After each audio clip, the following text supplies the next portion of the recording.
समस्त गुरु तत्व सत्ता को साक्षी मानकर परम पूज्य दादाजी दादी,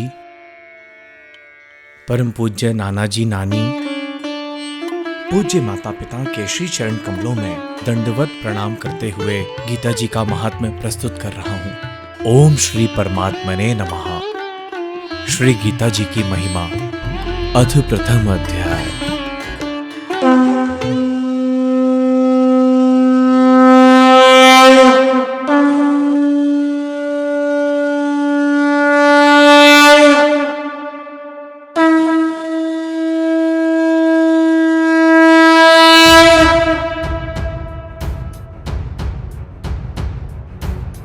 धृतराष्ट्र बोले, हे संजय, धर्म भूमि कुरुक्षेत्र में एकत्रित युद्ध की इच्छा वाले मेरे और पांडु के पुत्रों ने क्या किया?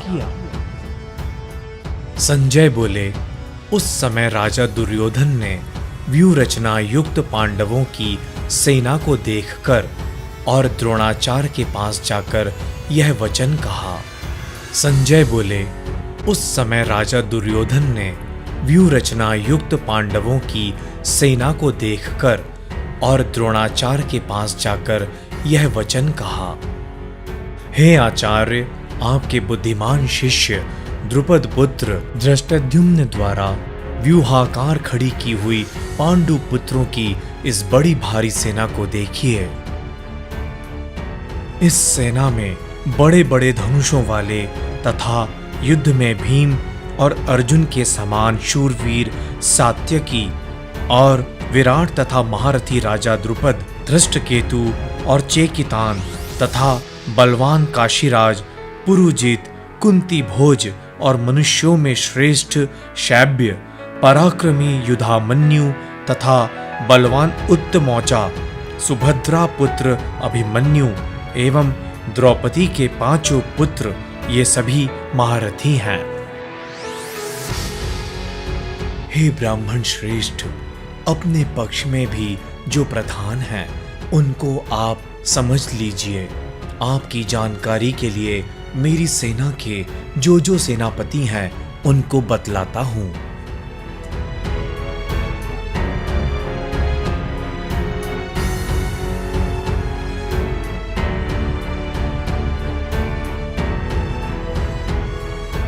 आप द्रोणाचार्य और पितामह भीष्म तथा कर्ण और संग्राम विजयी कृपाचार्य तथा वैसे ही अश्वत्थामा, विकर्ण और सोमदत्त का पुत्र भूरिश्रवा और भी मेरे लिए जीवन की आशा त्याग देने वाले बहुत से शूरवीर, अनेक प्रकार के अस्त्र शस्त्र से सुसज्जित और सब के सब युद्ध में चतुर हैं।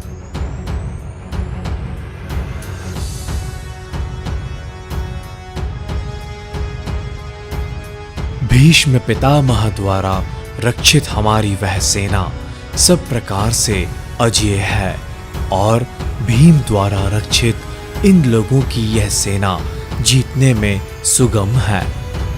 इसलिए सब मोर्चों पर अपनी अपनी जगह स्थित रहते हुए आप लोग सभी निसंदेह भीष्म पितामह की ही सब ओर से रक्षा करें। कौरवों में वृद्ध बड़े प्रतापी पितामह भीष्म ने उस दुर्योधन के हृदय में हर्ष उत्पन्न करते हुए उच्च स्वर से सिंह की दहाड़ के समान गरजकर शंख बजाया।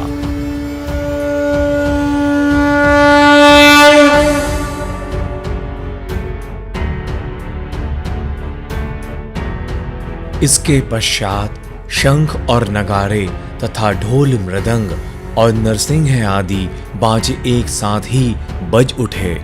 उनका वह शब्द बड़ा भयंकर हुआ। इसके अनंतर सफेद घोड़ों से युक्त उत्तम रथ में बैठे हुए श्री कृष्ण महाराज और श्री अर्जुन ने भी अलौकिक शंख बजाए। श्री कृष्ण महाराज ने पांचजन्य नामक, अर्जुन ने देवदत्त नामक और भयानक कर्म वाले भीमसेन ने पौंड्रक नामक महाशंख बजाया।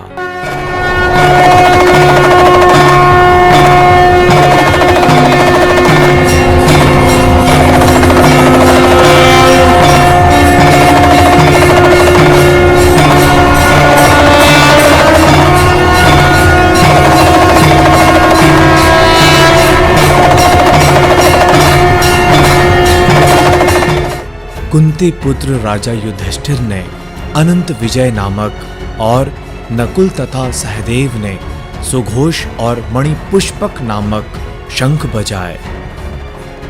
श्रेष्ठ धनुष वाले काशीराज और महारथी शिखंडी एवं धृष्टद्युम्न तथा राजा विराट और अजय सात्यकी ने राजा द्रुपद और द्रौपदी के 5 पुत्र और बड़ी भुजा वाले सुभद्रा पुत्र अभिमन्यु, इन सभी ने हे राजन सब ओर से अलग अलग प्रकार के शंख बजाए और उस भयानक शब्द ने आकाश और पृथ्वी को भी गुंजाते हुए धृतराष्ट्रों के अर्थात आपके पक्ष वालों के हृदय विदीर्ण कर दिए।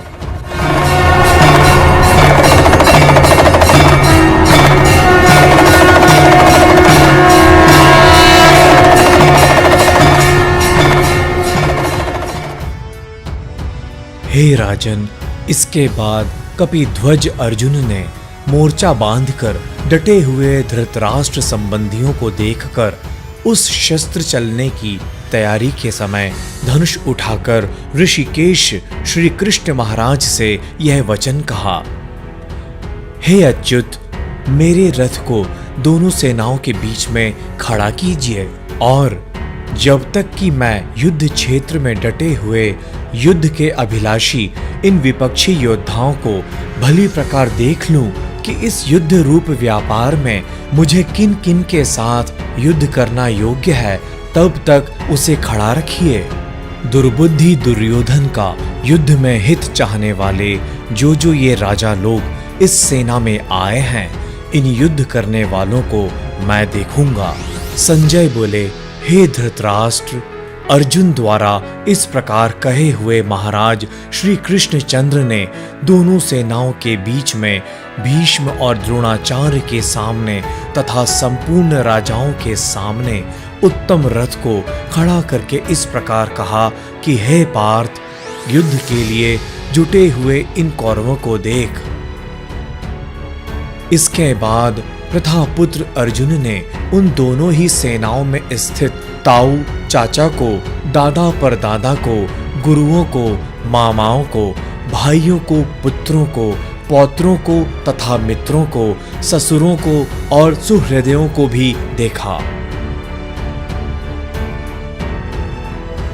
उन उपस्थित संपूर्ण बंधुओं को देखकर वे कुंती पुत्र अर्जुन अत्यंत करुणा से युक्त होकर शोक करते हुए यह वचन बोले, हे कृष्ण, युद्ध क्षेत्र में डटे हुए युद्ध के अभिलाषी इस स्वजन समुदाय को देखकर मेरे अंग शिथिल हुए जा रहे हैं और मुख सूखा जा रहा है तथा मेरे शरीर में कंप और रोमांच हो रहा है। हाथ से गांडीव धनुष गिर रहा है और त्वचा भी बहुत जल रही है तथा मेरा मन भ्रमित सा हो रहा है, इसलिए मैं खड़ा रहने को भी समर्थ नहीं हूं। केशव, मैं लक्षणों को भी विपरीत ही देख रहा हूं तथा युद्ध में स्वजन समुदाय को मारकर कल्याण भी नहीं देखता। हे कृष्ण, मैं ना तो विजय चाहता हूं और ना राज्य तथा सुखों को ही। हे गोविंद, हमें ऐसे राज्य से क्या प्रयोजन है अथवा ऐसे भोगों से और जीवन से भी क्या लाभ है। हमें जिनके लिए राज्य, भोग और सुखादि अभीष्ट हैं, वे ही ये सब धन और जीवन की आशा को त्याग कर युद्ध में खड़े हैं। गुरुजन, ताऊ, चाचे, लड़के और उसी प्रकार दादे, मामे, ससुर, पौत्र, साले तथा और भी संबंधी लोग हैं। हे मधुसूदन, मुझे मारने पर भी अथवा तीनों लोगों के राज्य के लिए भी मैं इन सबको मारना नहीं चाहता। फिर पृथ्वी के लिए तो कहना ही क्या है। हे जनार्दन, धृतराष्ट्र के पुत्रों को मारकर हमें क्या प्रसन्नता होगी। इन आतताइयों को मारकर तो हमें पाप ही लगेगा। अतएव हे माधव, अपने ही बांधव धृतराष्ट्र के पुत्रों को मारने के लिए हम योग्य नहीं हैं, क्योंकि अपने ही कुटुंब को मारकर हम कैसे सुखी होंगे। यद्यपि लोभ से भ्रष्टचित्त हुए ये लोग कुल के नाश से उत्पन्न दोष को और मित्रों से विरोध करने में पाप को नहीं देखते, तो भी हे जनार्दन, कुल के नाश से उत्पन्न दोष को जानने वाले हम लोगों को इस पाप से हटने के लिए क्यों नहीं विचार करना चाहिए? कुल के नाश से सनातन कुल धर्म नष्ट हो जाते हैं। धर्म के नाश हो जाने पर संपूर्ण कुल में पाप भी बहुत फैल जाता है। हे कृष्ण, पाप के अधिक बढ़ जाने से कुल की स्त्रियां अत्यंत दूषित हो जाती हैं, और हे वार्ष्णेय, स्त्रियों के दूषित हो जाने पर वर्ण संकर उत्पन्न होता है। वर्ण संकर कुल घातियों को और कुल को नरक में ले जाने के लिए ही होता है। लुप्त हुई पिंड और जल की क्रिया वाले अर्थात श्राद्ध और तर्पण से वंचित इनके पितर लोग भी अधोगति को प्राप्त होते हैं। इन वर्ण संकर कारक दोष से कुल घातियों के सनातन कुल धर्म और जाति धर्म नष्ट हो जाते हैं। हे जनार्दन, जिनका कुल धर्म नष्ट हो गया है, ऐसे मनुष्यों का अनिश्चित काल तक नरक में वास होता है, ऐसा हम सुनते आए हैं। हाँ, शोक हम लोग बुद्धिमान होकर भी महान पाप करने को तैयार हो गए हैं, जो राज्य और सुख के लोभ से स्वजनों को मारने के लिए उद्यत हो गए हैं। यदि मुझ शस्त्र रहित एवं सामना न करने वाले को शस्त्र हाथ में लिए हुए धृतराष्ट्र के पुत्र रण में मार डालें, तो वह मारना भी मेरे लिए अधिक कल्याणकारक होगा। संजय बोले, रणभूमि में शोक से उद्विग्न मन वाले अर्जुन इस प्रकार कहकर बाण सहित धनुष को त्याग कर रथ के पिछले भाग में बैठ गए। प्रथम अध्याय पूर्ण हुआ।